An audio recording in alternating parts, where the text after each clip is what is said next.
Ayan, may isa pa pong butas. Kalahin mo pagkakalayo-layo na rin, oh. Ayun. Paano natin ito papasukin? Sobrang kipot. Sobrang kipot.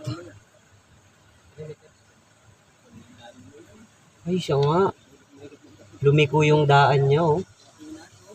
Lumiko siya pa paron. Hindi yun.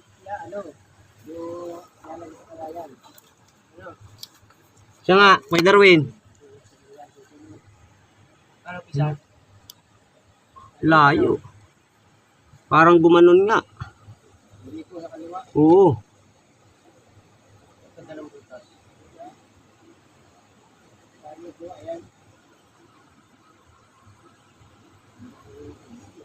Ano? Lalim. Sobrang kipot lang po talaga.